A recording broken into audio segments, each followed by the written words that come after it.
नमस्ते। दिन भर की टॉप इंपॉर्टेंट डिफेंस अपडेट पर आपका स्वागत है। आज की टॉप हेडलाइंस की सऊदी अरेबिया जल्द ही भारत का एक बहुत ही पॉपुलर हथियार खरीदने जा रहा है। डीआरडीओ की तरफ से तैयार किए गए गौरव ग्लाइड बम को नेक्स्ट स्टेज पर भेजा जा चुका है प्रोडक्शन के लिए। रूस ने भारत को एडवांस न्यूक्लियर रिएक्टर्स भेज दिए हैं। भारत उन गिने चुने देशों के लिस्ट में शामिल हो चुका है जिसने सक्सेसफुली एरोस्पाइक इंजन को टेस्ट किया। जल्दी भारत और ब्रिटेन के बीच में कुछ इंपॉर्टेंट डिफेंस डील साइन हो सकती है। तो आइए आज के इस वीडियो में सारी इंपॉर्टेंट अपडेट डिटेल्स में आपको बताते हैं। यदि आपको हमारी ये वीडियो पसंद आए तो इसे लाइक और चैनल को सब्सक्राइब जरूर कीजिएगा। सबसे पहले डिफेंस एक्सपोर्ट से आ रही अपडेट की बात की जाए तो जैसे जैसे जियोपॉलिटिक्स चेंज हो रही है वैसे वैसे भारत भी अपने एक्सपोर्ट्स बढ़ा रहा है। अपने डिफेंस प्रोडक्शन की कैपेसिटी को लगातार इंक्रीज करता चला जा रहा है और आज 85 प्लस ऐसे कंट्रीज हो चुके हैं जिन्हें हम कई छोटे बड़े हथियार और कई डिफेंस कंपोनेंट्स एक्सपोर्ट करते हैं। अब इसमें सऊदी अरब का नाम जुड़ने जा रहा है जो कि भारत से एक एडवांस हथियार खरीदेगा, दैट इज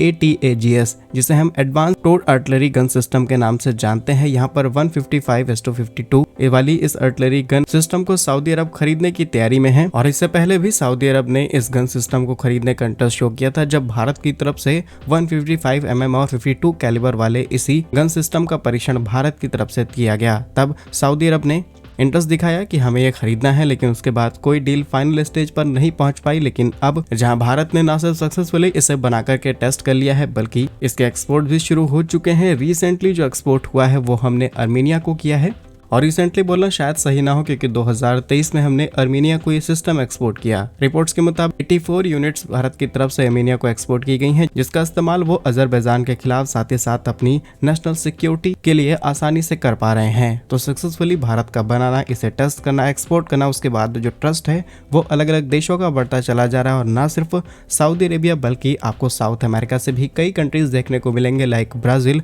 वो भी भारत के हथियार को खरीदना चाहते हैं। साथ ही इसमें फिलीपींस का भी नाम शामिल है जिससे रिसेंटली हमने ब्रह्मोस मिसाइल एक्सपोर्ट की है। अगर बहुत ही कम शब्दों में आपको बताया जाए कि ये ATAG सिस्टम क्या है तो एक तरीके की तोप है जिसको पुराने वर्जन के ही रूप में तैयार किया जा रहा है, लेकिन अब इसमें टेक्नोलॉजीज और ज्यादा बढ़ा दी गई हैं। भारत में रिसेंटली जो डेवलपमेंट्स हुई है DRDO की तरफ से इसे तैयार किया गया, उसके बाद Bharat forge and Tata advance system limited की तरफ से इसे मैन्युफैक्चर किया गया। देन टेक्निकल डिटेल्स करीब 48 किलोमीटर इनकी रेंज होती है। साथ ही इसे बढ़ाया जा सकता है 78 किलोमीटर तक रैमजेट प्रोपल्सन सिस्टम का इस्तेमाल करते हुए। इनकी फायरिंग की रेट काफी ज्यादा एडवांस है, ये 1 मिनट के अंदर करीब 5 राउंड फायर कर सकते हैं और मोबिलिटी इनकी सबसे बड़ी खासियत है, यानी कि ये किसी भी ट्रक पर आसानी से ले जाया जा सकता है और आसानी से इसके सेटअप को करते हुए सेना इनका इस्तेमाल कर सकती है। सिर्फ इतना ही नहीं बल्कि भारतीय सेना में करीब 307 ऐसी ही यूनिट्स को शामिल किया गया है जिसे रिसेंटली खरीदा गया और सक्सेसफुली हम इन्हें ऑपरेट कर पा रहे हैं। नेक्स्ट अपडेट DRDO से सामने निकल के आ रही है जहां पर कुछ समय पहले DRDO ने एक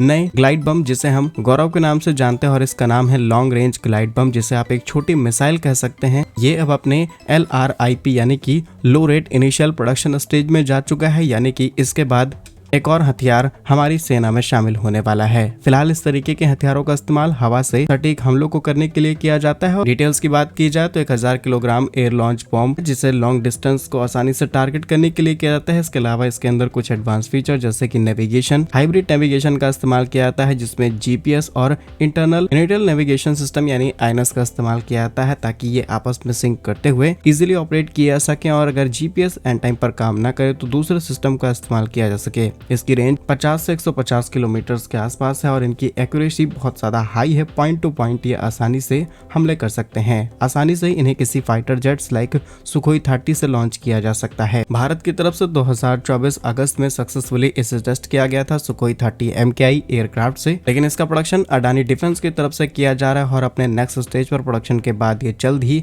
सेना में शामिल होने के लिए पूरी तरीके से तैयार हो जाएगा। नेक्स्ट अपडेट रशिया से सामने निकल के आ रही है जहां पर आप जानते होंगे कि भारत ने जितने भी न्यूक्लियर पावर प्लांट्स बना करके तैयार किए हैं इसमें रशिया ने भारत की बहुत ज्यादा हेल्प की। न सिर्फ अभी बल्कि अगर हिस्ट्री खोल करके आप देखेंगे तो पाएंगे कि जब जब अमेरिका ने भारत पर सैंक्शंस लगाए, चाहे हमारा परमाणु परीक्षण हो या फिर सिविल यूज के लिए न्यूक्लियर किसी भी सेक्टर में भारत की हेल्प नहीं की, उल्टा NPT और NSG के चक्कर में भारत को फंसाए रखा। लेकिन रशिया ने भारत की उस टाइम पर भी मदद की थी और अभी भी भारत की मदद की जा रही है। और रिसेंट अपडेट ये है कि रशिया की रोसास्टॉम मैकेनिकल इंजीनियरिंग डिपार्टमेंट की तरफ से भारत के कुंदनकुलम न्यूक्लियर पावर प्लांट्स यूनिट 6 के लिए 320 टन वजनी VVER 1000 रिएक्टर को भेजा जा चुका है। रिपोर्ट्स के मुताबिक समुद्र के रास्ते ये भारत पहुंचने वाला है, जिसमें सबसे पहले इसे व्हीकल्स पर लाद करके नोवोरोसिस्क के बंदरगाह पर ले जाया जाएगा। उसके बाद करीब 6000 मील की डिस्टेंस करते हुए ये रिएक्टर भारत पहुंचेगा, जिसका हम यूनिट 6 में इस्तेमाल करने वाले हैं और एक और यूनिट ऐड हो जाएगी भारत के पावर प्लांट में। जानकारी के लिए आपको बता दें कि कुंदनकुलम न्यूक्लियर पावर प्लांट के अंदर जो यूनिट 6 है, इसके अंदर 4 स्टीम जनरेट का इस्तेमाल किया जाएगा और एक सेट 2025 में भेजा जा रहा है। जानकारी के लिए आपको ये भी बता दें कि इस पावर प्लांट को डेवलप करने में रशिया ने भारत की बहुत ज्यादा हेल्प की है और इस एक रिएक्टर की मदद से करीब 6000 मेगावाट की इलेक्ट्रिसिटी जनरेट की जाएगी। तो क्या कुछ कहना है आपका इस पर, हमें कमेंट्स में जरूर बताइए। नेक्स्ट इंपॉर्टेंट अपडेट, भारत के एक ऐसे इंजन टेस्ट से सामने निकल के आ रही है जहां पर दुनिया का कोई भी देश इस इंजन को ना ही सही तरीके से अभी तक टेस्ट कर पाया है, ना ही इसे ग्लोबली इस्तेमाल किया जा रहा है, and that is aerospike engine. Recently reports के मुताबिक भारत की स्पेस इंडस्ट्री में एक नया अध्याय लिखा जा सकता है इस एक इंजन टेस्ट की वजह से, क्योंकि रिसेंटली स्पेस फील्ड की तरफ से इस नए इंजन को टेस्ट किया गया, जहां पर इसका नाम है एरोस्पाइक सॉलिड रॉकेट इंजन और इनकी testing unit Indian institute of science के पास लोकेटेड है, जहां पर इस इंजन का 168 मीटर का डायमीटर, लंबाई करीब 1.36 मीटर्स और इसमें HTPB बेस कंपोजिट का इस्तेमाल किया गया है ताकि इसकी एफिशिएंसी को बढ़ाया जा सके। साथ ही साथ ये करीब 13 किलोन्यूटन के आसपास पीक थ्रस्ट जनरेट करता है। अब नजर डालते हैं ग्लोबल इंडस्ट्री पर, जिसे जान करके आप हैरान हो जाएंगे। तो करंटली यानी आज की डेट के मुताबिक कोई भी ऐसा कंट्री नहीं है जो कि फुली ऑपरेशनल इस्तेमाल करता हो स्पाइक इंजन का, जिन्हें दूसरी भाषा में एरोस्पाइक इंजन कहा जाता है, क्योंकि इस तरीके के इंजन का इस्तेमाल काफी ज्यादा कॉम्प्लेक्स है, इसमें बहुत सारी रिसर्च चाहिए। बट ऐसा भी नहीं कि कंट्रीज इस पर काम नहीं कर रही हैं, सेवरल कंट्रीज इस पर काम कर रही हैं लगातार। सबसे पहले यूनाइटेड स्टेट, उसके बाद India, Germany, Spain, these are the countries. इस्तेमाल की बात की जाए तो ये एक तरीके का रॉकेट इंजन है, can maintain efficiency across the wide range of high altitude. Aerospike engine adjust कर सकता है चेंजिंग प्रेशर को आसानी से और बहुत ही कम फ्यूल का इस्तेमाल करते हुए लो एंड हाई एल्टीट्यूड्स पर ऑपरेट किया जा सकता है। ये लाइट वेट है, रियूजेबल है, मोर इफेक्टिव है और भी बहुत सारी ऐसी इसमें खूबियां हैं जिसके इस्तेमाल को लेकर के और जिसके नए टेस्ट और डेवलपमेंट को लेकर के दुनिया भर की कंट्रीज इस पर काम कर रही हैं। भारत की इस बड़ी तैयारी के लिए कमेंट बॉक्स में जय हिंद जरूर लिखिएगा। लास्ट अपडेट की बात की जाए तो रिसेंटली भारत के साथ डिप्लोमेटिक रिलेशंस को और ज्यादा स्ट्रॉन्ग करने के लिए यूके के deputy high commissioner Chandro air ने हिंदुस्तान एरोनॉटिक्स लिमिटेड के बैंगलोर कॉम्प्लेक्स CEO के साथ एक इम्पोर्टेंट बैठक की और यहाँ पर